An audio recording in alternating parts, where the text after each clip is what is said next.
Asalaamu calaykum waraxmatullaahi wabarakaatu kulanti waana wanaagsan daawadayaal meel kastoo dunida ka joogtaan habeen wanaagsan marka koowaad caawa insha allahu tacaala waxaan idiin wadaa fariin aad u muhiima waxaan u wadaa waxa weye fariintan u wadaa caawa ummadda reer Somaliland oo dhan fariintaydu insha allahu tacaala caawa 3 qodob ayaan kaga hadli doonaa qodob waxaan kula hadli doonaa 3 xisbi qaran ama 3 musharax ee dalka u tartamaya midna waxaan kula hadlayaa shacabka reer Somaliland oo dhan gudaha dibadda midda ugu dambeysana waa fariin dhammaanteenba inuu wada qusaysa oo dhammaanteenba inoo soo jeedinayo haddaynu nahay ummadda reer Somaliland fariinta hore ee aan u dirayo musharaxiinta ku tartamaya kursiga jagada madaxweynenimo ee dalka Jamhuuriyadda Somaliland 3 musharaxba anigu waxaan ahay horta muwaadin reer Somaliland waad ii siman tihiin midna anigu ka kale kama wanaajinayo ilaahay subxaanahu wa tacaala 3diinaba kii xaq u leh ee ilaahay u qoray ilaahay subxaanahu wa tacaala horta kursiga uu saari doonaa anaguna waxaan ku ducaysanaynaa kii annaga dan noo ah dalka diinta iyo waxa weeye dadkaba u wanaagsan ee khayr u leh ilaan 3diinuba isku wada mid noqon maysaan midunbaa khayr noqon doona insha allahu tacaala khayr noo yeelan doonee kii khayr noole ilaahay subxaanahu wa tacaala horta ha noo soo saaro marka aniga fariintaydu waxa weeye idinka 3diinaba waxa weeye musharaxow ummadda dhibaataad geliseen dembi baad geliseen xumaan baad dhex geliseen idinkaa isku soo saaray waxaasoo dembiya iyo ummadda kala fogeynta intaa la kala fogeeyo oo dhan dee idinkaa sabab u ahaa waxaad sabab ugu haydeenna wax kale ma ahee idinkaa yidhidda waanu tartamayna idinku markaad tirahdeen waanu tartamaynaana waxaad ka dhigteen oo loo bedelay markii dambe idinkuna aydan ka qabanin kana aydan wacyigelinin ummaddii in dadku ay idinku doortaan shakhsiyadiina iyo waxaad tihiin ee ayna idinku dooran qabyaalad marka maadaama ay sidaa tahay war wixii dhibaataa ahee idinka dartiin dadkaa u soo gaadhay dadkaa horta marka ugu horeysa cafis iyo dembi dhaaf ilaahay horta ka weydiista marka ugu horeysa mar labaadkana ummaddiina intaad soo hor istaagtaan intaan doorashada la gelin oo ayna dadku codkaa u dhaqaaqin war dadka intaad soo hor istaagtaan baarakallahu fiikum war horta kulley aniga fariintaydu wax laga yaaba inay soo gaari weydo wax badanna aan laga soo qaadin laakiin haddii intaa idin soo gaadhaba anugu waan idin soo gaadhsiiyey waajibkaygina waan gudanayaa waanan idiin sheegayaa waxaan idin leeyahay ilaahay horta idinku uga toobad keena oo uga noqda oo dhaha ilaahay oo naga dartayba waxaas oo dhan loo sameeyo naloo soo baxe ilaahu noo dembi dhaaf waa talabaade ummaddiinana idinku intaad 3diinuba isu timaadaan idinkoo midaysan ummadda la hadla u sheega in aad waxa weeye ay dadku ay midoobaan dadku wanaag ay ku wada codeeyaan waxa weeye khayr uu ku jiro in gacmaha la iswada qabsado laysa saamaxo idinku isku laabqa waxa weeye xaadnaada wixii horeba iska tuura waxa weeye iskaga taga fariinta aan idiin dirayaa waxa weeye waa intaas weeye maanta ummaddu waxay u baahan tahay cid midaysa cid wanaag dhexdooda ka abuurta cid isu soo dhoweysa markaa waxa keliya maanta waajibkiina uu yahay oo markii ugu dambeysay ay tahay ilaahay baa og kii soo bixi doonee waaru hadal wanaagsan ha kaa tago oo wanaag ha idinka tago dadku idinkaa hoggaanu ah idinkaa la idinku dayanayaa maanta nin kastooba intaad halkaa iska dhigto musharaxnimadaadii annaga intaad na soo hor istaagtaan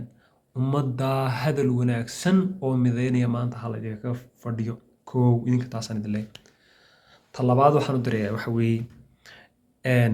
ummadda reer Somaliland ee codaynaysa qof kasta horta waxaad ogaataa codka aga maanta meeshaad dhigto meeshu doonaha noqdo kuu doonaha noqdo qofkii aad u codaysa horta adiga maalinta qiyaame dee waxba lagaa weydiin waanad ku leedahay haddaba maadaamay horta waqtigan aynu taagannahay aynaan diintii islaamkana isku xukumaynin, sharcigii sidii laysku dooran jirayna aynaan haynin, waxaynu ku qasbanay nidaamka inagu aynu dooranay inaynu maanta qof ku doorano, soo ma? Si dee nidaamkii iyo kala dambeyntii uu sii jiro oo wadankii uu sii jiro oo aan dee kala dambeyntii meesha uga bixin oo dowladnimadii meesha aan uga bixin oo amnigeennaa yar iyo waxbarashadeenna iyo aqoonteenna iyo carruurteenna mustaqbalkooda aynaan dee ku ciyaarin oo naga baabi'in ayaynu taa u sameynaynaa. insha allahu iyaduna waa iman doontaa maalin dee dariiqii wanaagsanaa ee nebi maxamed inoo jeexay ayaynu marno. si kastaba ha ahaatee haddaba qof kastooba adiga waajibkaagu waxa weeye qofka aad u codaynayso baaraka allahu fiik ha ugu codaynin waa reerkayaga, ha ugu codaynin waan jeclahay, ha ugu codaynin waxbuu i siiyey. waxaad ugu codaysaa maanta kaad is leedahay maanta wadanka ninkaasaa wallaahi xaaladda ka saari karaya, ninkaasaan is leeyahay wallaahi diinteyda iyo dalkayga iyo dadkayga buu ii ilaalinaya. waxba kulley 100% loo ilaalin maayaan, inuumana wanaagsana waynu ognahay. waayo qof diintii ilaahay kugu xukumi waayo horta hadduu meel kaleba kugu xukumo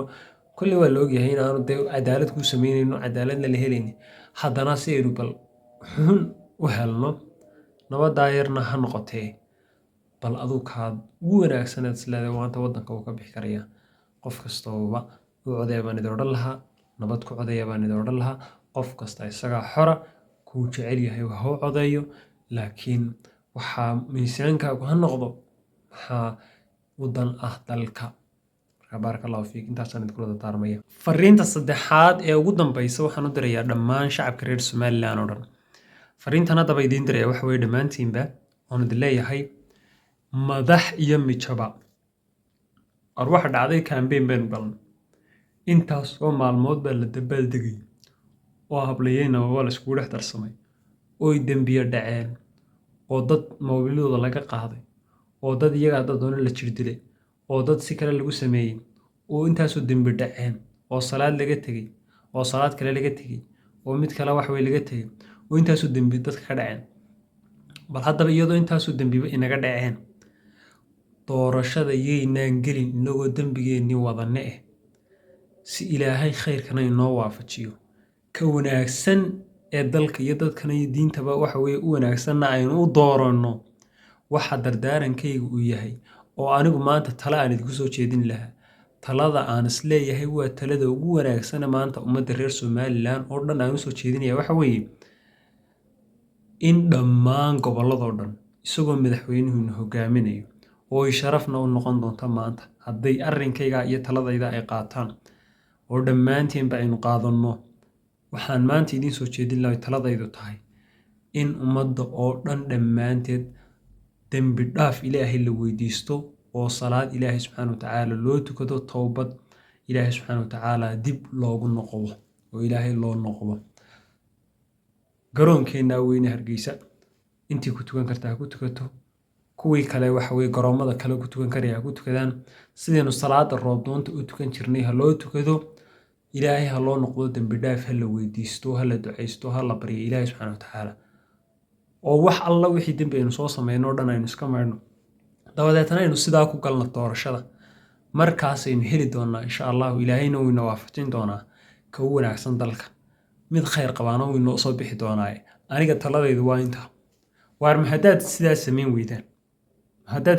weydaan oo taladayda qaadan weydaan, waxaa ugu dambeeyaan idinkula sii dardaarmaya waxaa la yidhi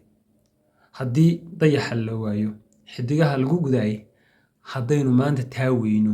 oo ilaahay aynu u wada noqon kari weyno, madaxdeennuna aynugu hogaamin kari weydo inaynu ilaahay u toobad keenno, inaynu dembigeenu galnay aynu ka noqonno, haddii kale wallaahi raxmadda ay naga goy doonta oo naxariista ilaahay bay naga fogaan doonta oo dembiyo badan oo kala iskaga dhici doona oo xanuuna inaan arkin baynu dib u arki doonaa. maanta ayaynu dhownahay oo ilaahay inoo dembi dhaafaya dembigaynu kasta aynu galno. war ilaahay waa qafuurur raxiim, isaga ummadiisa u naxariista. ilaahay aynu noqono. waa diidan soo maaha inaan jamac ahaan ilaahay ugu toobad keenno. qof kastooba adigu aad sogtahay dembigaad gashay, ilaahay u toobad keen. ilaahay adigu si gaara ugu toobad keen qof kastoo. تاوان كرد دارمي هدي تاسي دعويدو قف كستو بإلهي النقو وحي أدو دين بيأتك كشي إلهي سبحانه وتعالى النقو waxaan idinkula dardaarmaya war muuqaalkaa sheergaraya oo muuqaalkaa gaarsiiya madax iyo midjaba gaarsiiyaniyo wallaahi alcadiim ajarkaad ka heli doontaan ilaahunbaa qiyaasi karaya maanta qof kasta inuu maanta ilaahay u noqdo ayaa waajib ku ah anigaana iska bilaabaya lambar 1 idinkuna intiina kale igu wada xiga wassalaamu calaykum waraxmatullaahi wabarakaatuh